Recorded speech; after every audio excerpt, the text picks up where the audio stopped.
একজন সাধক তার শরীরকে বিরাট রূপে, আবার ক্ষুদ্র কণা রূপে বা বিশাল ভারী রূপে, আবার কখনো সামান্য হালকাভাবে পরিবর্তন কিভাবে করতে পারেন, আসুন তা জানা যাক এই ভিডিওতে।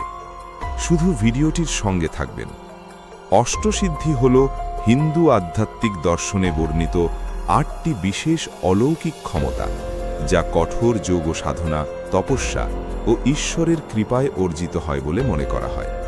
এই শক্তিগুলো মূলত যোগ ও তন্ত্রশাস্ত্রে উল্লেখিত এবং সাধকের আত্মিক উন্নতির পথে এক বিশেষ স্তরকে নির্দেশ করে। প্রথমটি অনিমা, যার মাধ্যমে সাধক নিজের শরীরকে অতি ক্ষুদ্র করে তুলতে পারেন। মহাবলী হনুমান এই সিদ্ধির বলে অতি ক্ষুদ্র রূপে লঙ্কায় প্রবেশ করেছিলেন। দ্বিতীয়টি মহিমা, যার দ্বারা সাধক অসীম বড় বা বিশাল আকার ধারণ করতে সক্ষম হন।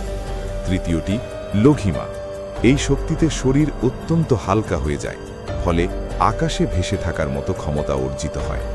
চতুর্থটি গরিমা, যার দ্বারা শরীরকে অত্যন্ত ভারী করা যায়।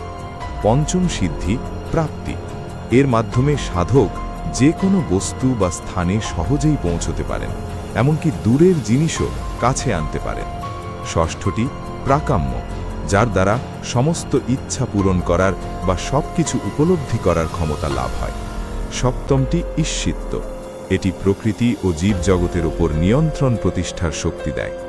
অষ্টম ও শেষটি বশিত্ব, যার মাধ্যমে অন্যের মন ও ইচ্ছাকে প্রভাবিত বা নিয়ন্ত্রণ করা সম্ভব। তবে শাস্ত্রে বলা হয়েছে, এই অষ্টসিদ্ধি অর্জনই জীবনের চূড়ান্ত লক্ষ্য নয়। এগুলো সাধনার পথে এক প্রকার পার্শ্বফল মাত্র। এগুলোর প্রতি আসক্তি জন্মালে অহংকার বৃদ্ধি পায় এবং আত্মিক উন্নতি বাধাগ্রস্ত হতে পারে। প্রকৃত উদ্দেশ্য হল আত্মজ্ঞান, ভক্তি ও মোক্ষ লাভ করা। সুতরাং অষ্টসিদ্ধি শুধু অলৌকিক শক্তির ধারণা নয়, বরং এটি মানুষের আত্মনিয়ন্ত্রণ, সংযম ও আধ্যাত্মিক চেতনার গভীর প্রতীক। এই ভিডিওটি ভালো লাগলে একটি লাইক করে সাথে অবশ্যই থাকবেন, আর চ্যানেলটি সাবস্ক্রাইব করে যাবেন এরকম ভিডিও দেখার জন্য, এবং কমেন্টে অবশ্যই লিখবেন জয় শ্রীহরি। ধন্যবাদ।